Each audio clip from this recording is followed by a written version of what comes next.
الله الرحمن الرحيم الحمد لله رب العالمين والصلاة والسلام على أشرف الأنبياء والمرسلين نبينا محمد وعلى آله وصحبه أجمعين. اللهم انفعنا بما علمتنا وعلمنا ما ينفعنا. أما بعد.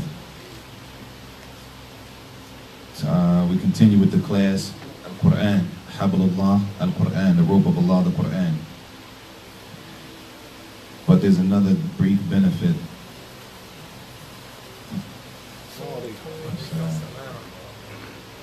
That I want to read, inshallah ta'ala. I think it's munasib, it's appropriate since it's Ramadan.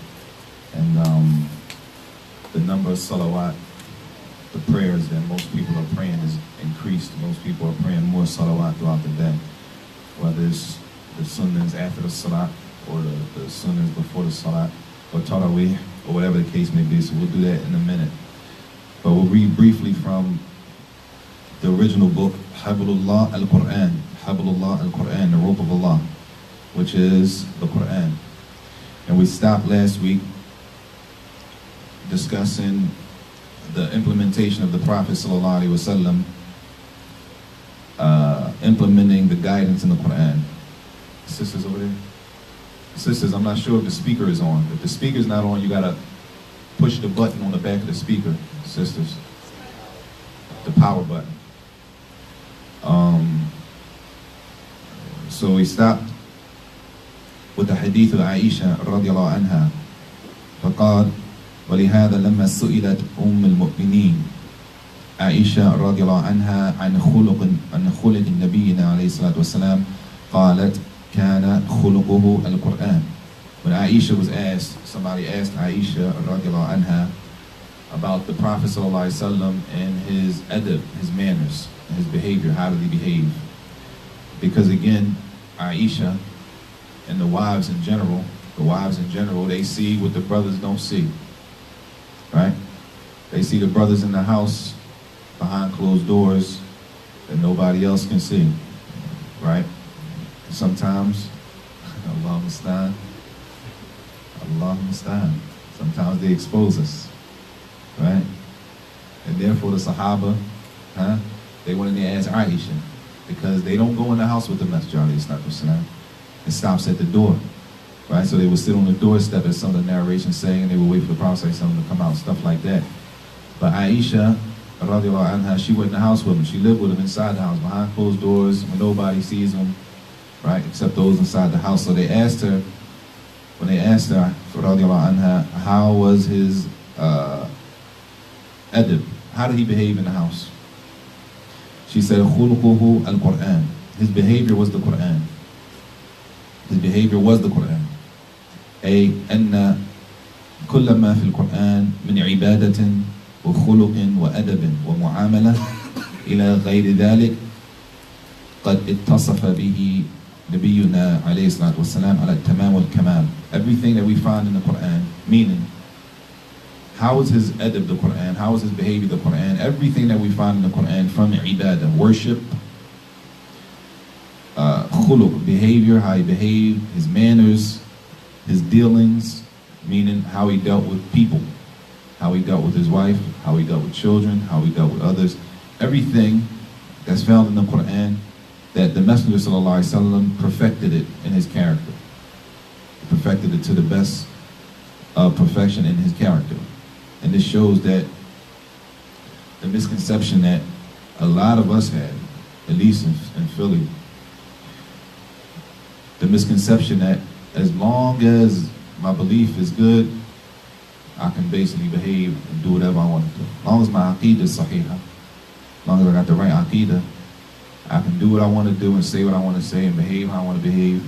It's a khata, it's a mistake to think that, or to belittle adab in Islam, and to belittle something that the Messenger ﷺ took very serious.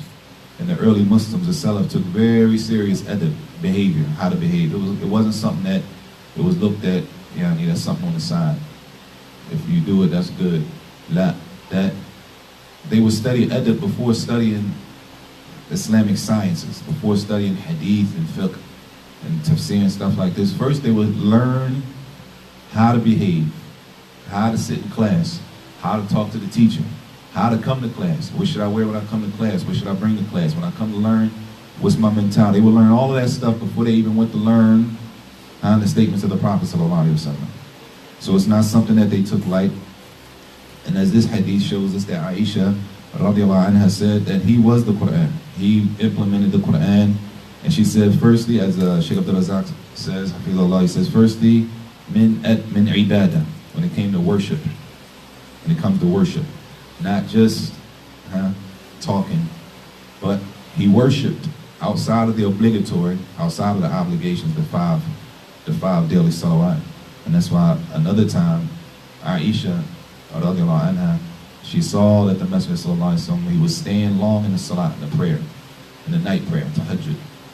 And he was staying a lot of times until his feet, as the narrations say, that his feet would be swollen, his ankles would swell from standing so long. And this is not the 5 prayers, this is extra. So she said, why are you doing that when you have already been forgiven for your past sins and your future sins? So he said, alayhi salatu wasalam, should not be a thankful servant, should not be thankful that Allah forgave me for my past and my future sins. Ibadah.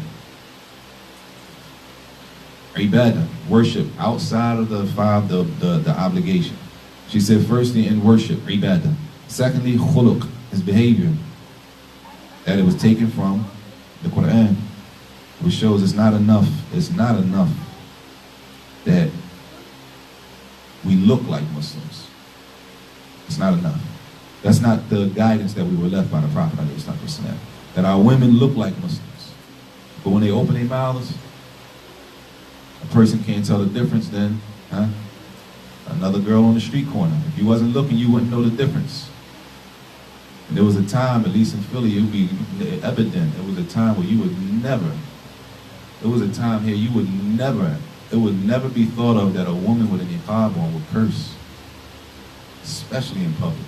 It would be unheard of that a man with a thobe and a kufi on would be outside in public, disrespecting his wife in public. It was unheard of that people would disobey Allah outwardly in the public like that, representing Islam with no shyness, no shyness. It used to be if a person was going to do something, not that it was right, not that it was right, not that it was right, but if a person knew they were out of pocket, they would do what? They would take off their kufi. So they knew, all right, I ain't gonna misrepresent the religion like this. So a joker take off his kufi. He's still wrong, right? Take off his kufi, tuck in his chain, put away anything that had a sign of Islam. A person will remove it before they went and disobey the law in public, right? Not saying that to disobey Allah in public was okay, but it was at least some jealousy for the religion. He said, ibadah, behavior, adab, the manners, his manners, the way he carried himself, that all of these things were taken from the guidance of the Quran.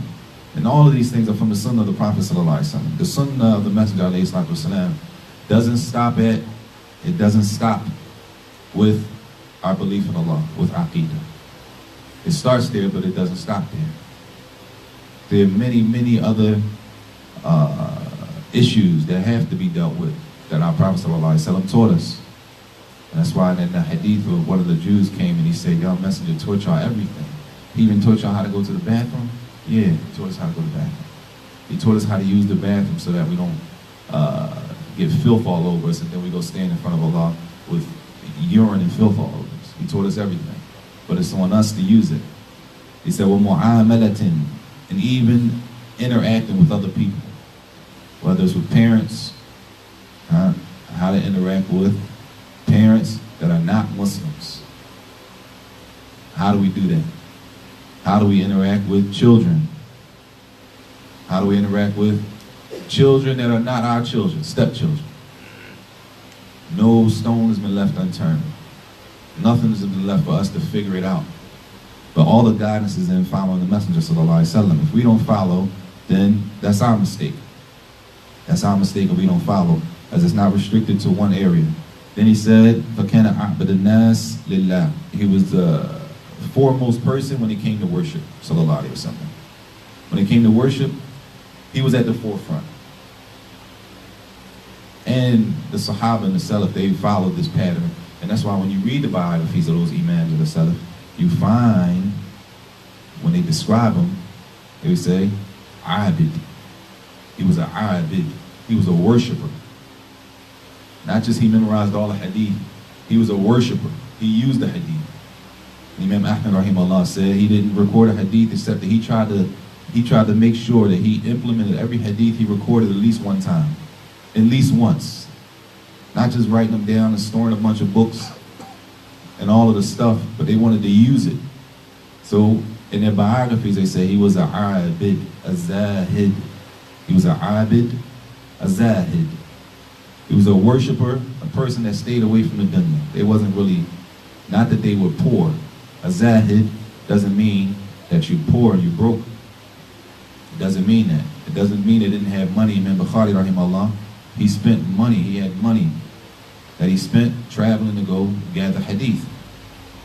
Being a person that abstains from the dunya doesn't necessitate that a person doesn't have money. But it's the approach of how do they use the money and how are they affected by the money. He said he was the foremost person when it came to worship. And he was the one who feared Allah the most. Taqwa. He had the most taqwa. As it was implementation. All of this comes from implementing and following the ayat in the Quran. وَأَكْمَلَهُمْ خُلُقًا.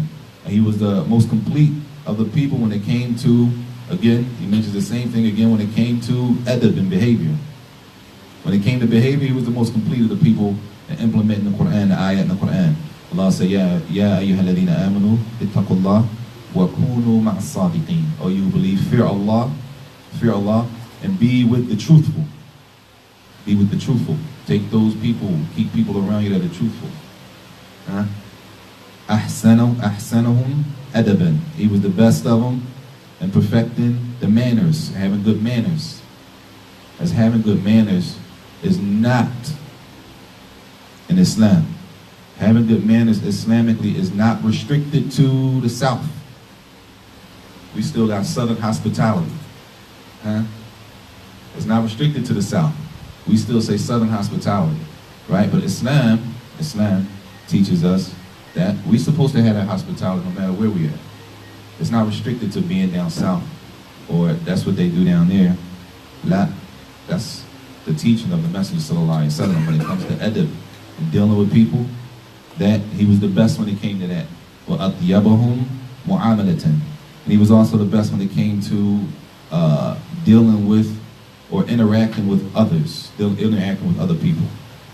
And that goes a long way, because it's a lot of different people that we have to deal with. From the brothers in the masjid, number one, people that you pray with every day. How do we deal with each other?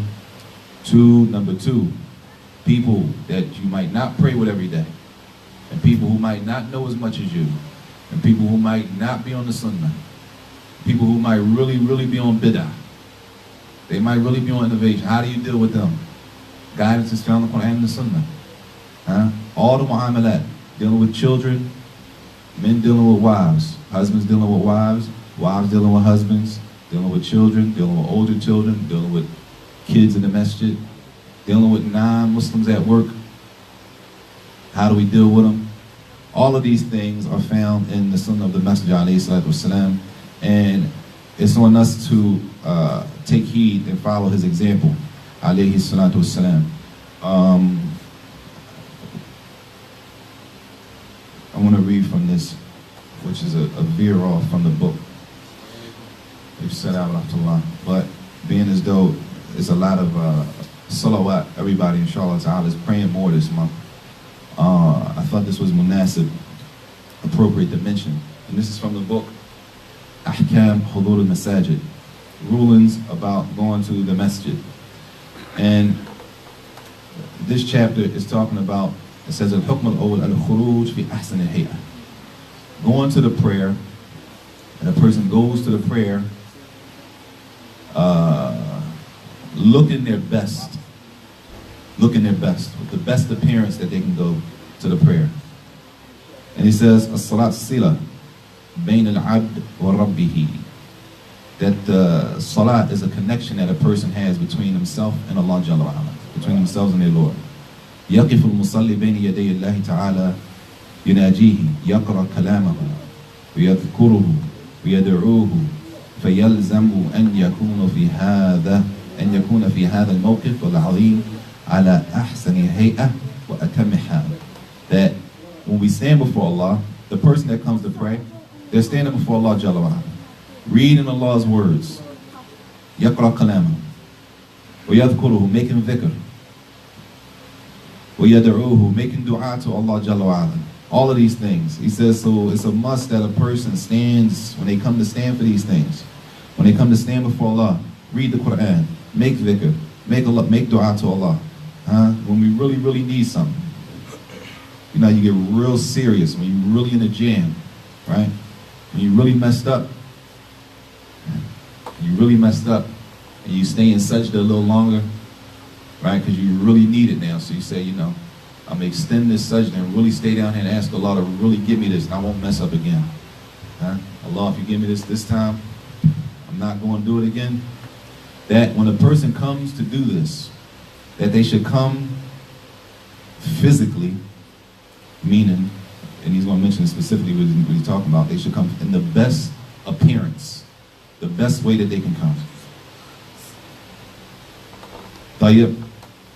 He says, so of course, the obligation of tahara, that making wudu, or if a person needs a ghusl, or in the body has to be clean, you can't have no najis on you, the obligatory things we already know.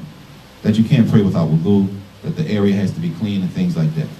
He said, but this is talking about al-maqsood huna, he says, al-hadith an mukammilat al-tahara التي ينبغي لكل مصل أن يتحلى بها قبل دخول في الصلاة.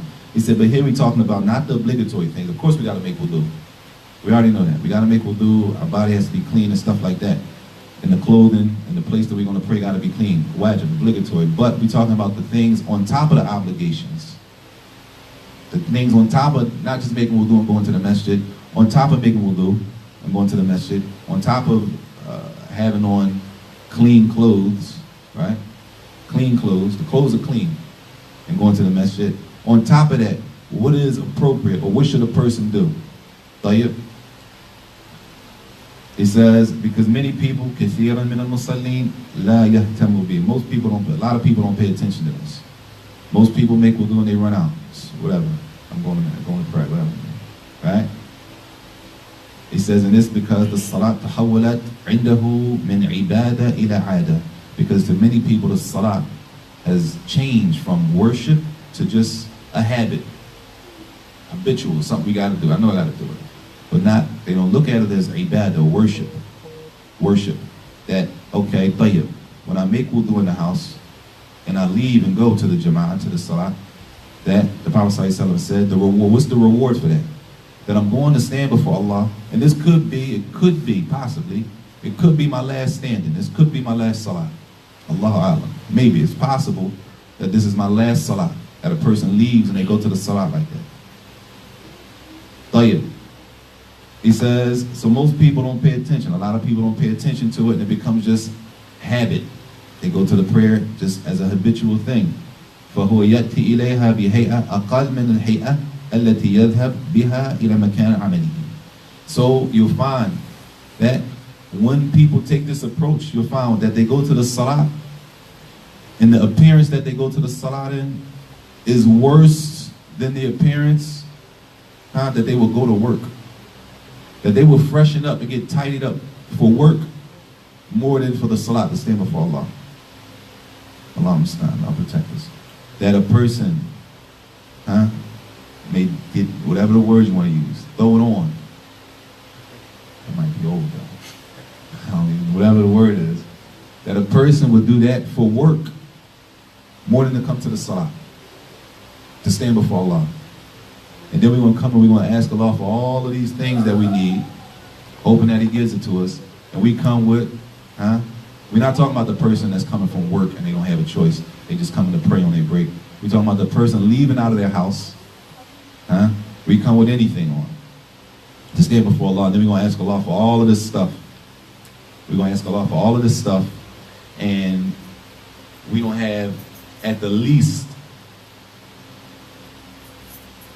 the decency to put on something presentable.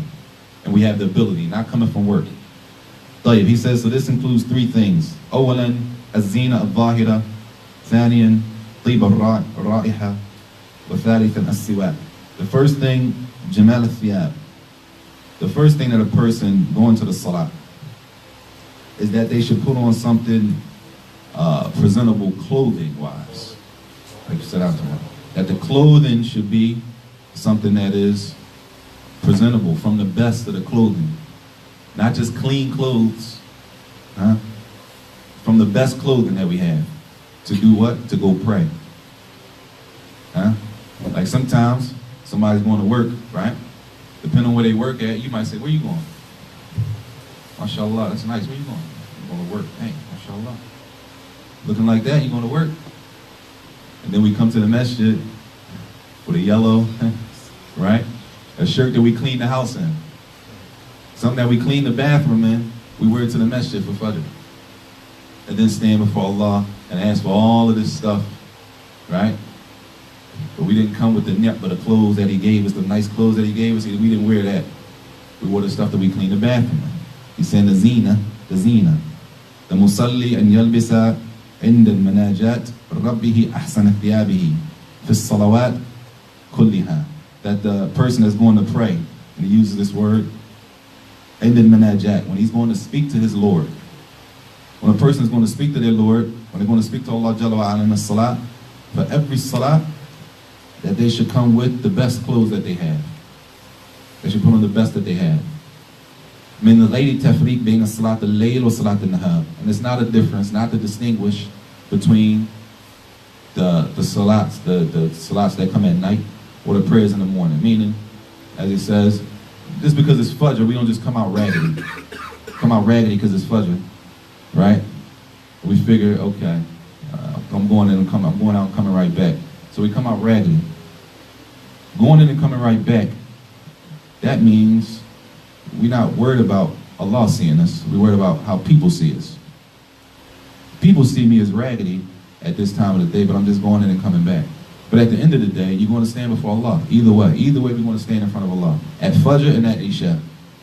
This is for the person who has the ability leaving from the house, not the person that's on their break and they coming from work.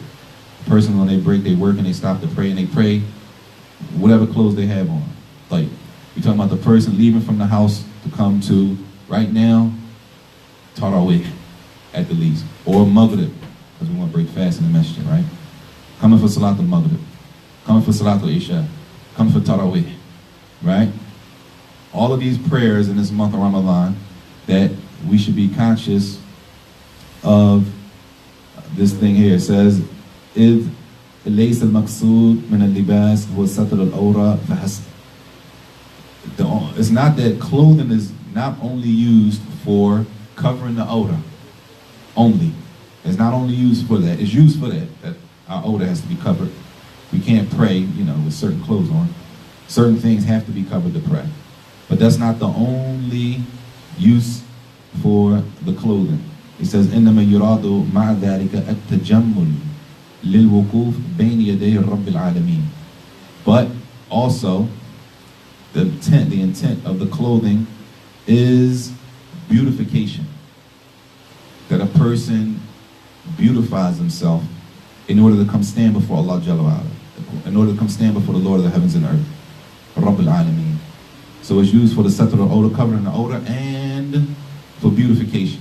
That is nothing wrong. There's nothing wrong with looking good. There's nothing wrong with it. Islamically, there's nothing wrong with looking nice, sharp, whatever the word is that you understand, putting it on, whatever it is, there's nothing wrong with it. Islamically, there's nothing wrong with it. But why do we do that for the people and not when we stand before Allah? And Allah has more right.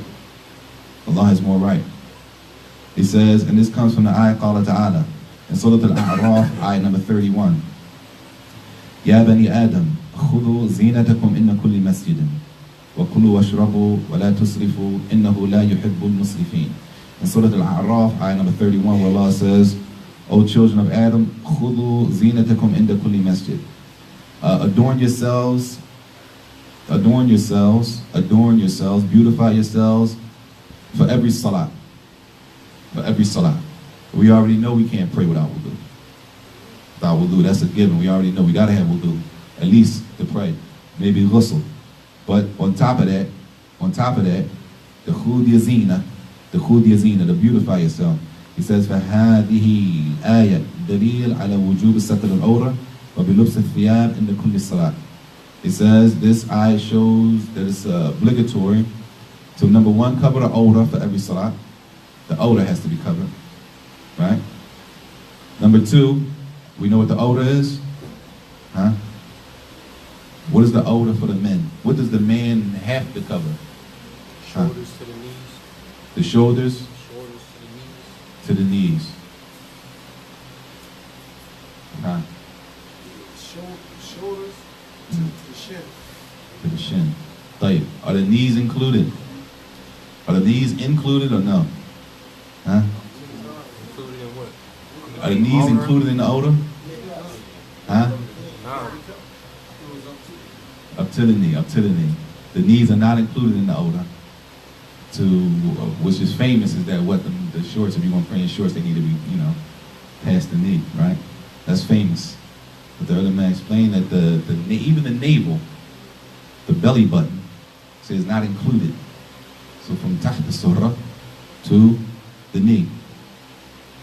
That's a whole nother class. We do that later. Anyway. Covering the awrah in the salat is one thing. Obligatory. We're not talking about that. We're talking about going on top of the obligation and doing a little more. Being as though we can go stand in front of Allah and asking for all of this stuff. Number one, mercy and forgiveness. If you're trying to get something, you want to ask for that. If you got something coming up, you want them to make it easy and this and this and this. That we at least come presentable. If we go to job interviews, we go shopping. Sometimes we go shopping for a job interview. Not wearing the stuff that we already got. We got to go cop something new for the job. And then we go to the masjid, pray in front of Allah. We got on anything I could grab just to go out and run out real quick. This is not a topic for anybody specific here, but this is for all of us. It's Ramadan and it's a lot of salawat that we trying to pray, inshallah, that we should be mindful. He said, number one, that to cover the awrah, and number two, وَالثِّيَابِ مِن نِعْمِ اللَّهِ عَلَى عِبَادِهِ. Clothing, having nice clothes, this is from Allah's blessings. A ni'mah, this is a blessing from Allah to His slaves. As it covers the awrah, the clothing it covers the awrah. And on top of that, it's a form of beautification. It's a form of beautification. Zina. Zina with Jamal. Zina with Jamal. It's a beautification for the person. Clothing is a form of adornment and beautifying yourself. وَلَا تَكُونَ كَذَلِكَ إِلَّا إِذَا كَانَتْ نَظِيفًا. And it's only going to be adornment or something like that if the clothing is clean. It's clean. طيب. Ibn Kathir rahimahullah, he said in the tafsir this ayah. Ibn Kathir, the ayah says, يَا بَنِي آدَمْ خُذُوا زِينَتَكُمْ عِنْدَ كُلِّ مَسْجِدٍ. Surah Al-A'raf, ayah number 31. Ibn Kathir rahimahullah, he said, لِهَذِهِ الْآيَةِ. This ayah proves, and everything that's related to it as far as the hadith, it proves that the meaning, معناها من السنة, يستحب التجمل عند الصلاة. From the sunnah is recommended, from the sunnah that a person beautifies themselves for the salah. Specifically, that a person puts on nice clothing, something nice to go pray. That your wife should say, where you going now? Where you going? I'm going to pray. She might, you putting all that on to go pray? Yeah. I'm putting all this on to go pray. It should be like that. That we gonna go ask for a bunch. We gonna ask for a bunch of stuff, right? If you think about it, if you're dealing with the creation, if you're dealing with a person, right, and you wanted to ask them for something big, like something serious, something serious, right? You don't just walk up to them and start asking them. You butter them up a little bit. It's like, oh man, right? Bunch of small talk and really grease them up. And then you say, well, oh yeah, by the way, you think such and such, right? Nobody just goes in and asks for $1,000. You got like a stacking bar, right? Tayyib. We just go stand before Allah. We raggedy sometimes. Sometimes we raggedy. And we ask for everything in the world.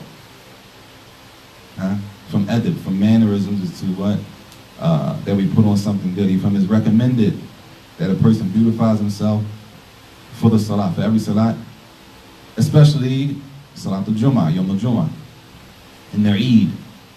And not just with clothing, it says with tib, and to smell good. Sense, to smell good. لِأَنَّهُ مِنَ الزِّينَةِ. Smelling good is from a person beautifying himself. وَالسِّوَاكِ. And using a siwak, which cleans the teeth, the siwak. As this is, he says, min tamam al-dhalik. This is also from complete beautification, that even the breath, even our breath should smell good when we stand before Allah Jalla wa Ala and ask Him for these things that we ask Him for. When we read His book, we read His kalam, we read the words of Allah, that we should take all of this into consideration. And if we're thinking that the salat is worship, if the salat is worship to us, then it should be in our brains it should be something that we're conscious of when we leave out. It's not just a habit, something we got to do. That this is worship. And everything attached to it, and it is reward. قال ابن عبد البر إن أهل العلم يستحبون للواحد المطيق على الثياب أن يتجمل في صلاته ما استطاع من ثياب طيبه وسواكه. He said that the people of knowledge said that it's recommended that a person who is able to, and we'll stop here, a person who is able to, that when it comes to their clothing, that they should beautify, they should put on something nice. They should beautify themselves, adorn themselves with something nice for the salat, to the best of their ability. It doesn't mean that you got to have the latest anything. It means the best clothing that you have in your house. The best thing that you have in your closet is what you should wear for the salat. Tayyib. It says, and that also pertains to smelling good and using the siwak, as it came in the hadith of the Prophet ﷺ. Somebody asked the Messenger ﷺ about a man who loves to wear nice shoes. They asked him about a man who loves to wear nice shoes and nice sandals. So the Prophet ﷺ, he said, Inna Allah jameel yuhibbul jamal, that Allah is beautiful and He loves beauty. Allah is beautiful and He loves beauty. Wal kibr batrul haq wa ghamtul nas. And being arrogant or conceited or arrogant or whatever the word you want to turn that term, is not that a person looks good or dresses good. That's not arrogance. It's not being arrogant or conceited or think you're better than everybody else. He said, well, kibr, being arrogant is rejecting the truth and looking down on people. Rejecting the truth when it comes, this is arrogant. And looking down on people, according to the hadith of the Prophet sallallahu alaihi wasallam. And stop there. We stop there, inshallah. Subhanakallahumma bihamdika ashhadu an la ilaha illa anta astaghfiruka wa atubu ilayk. Is it time?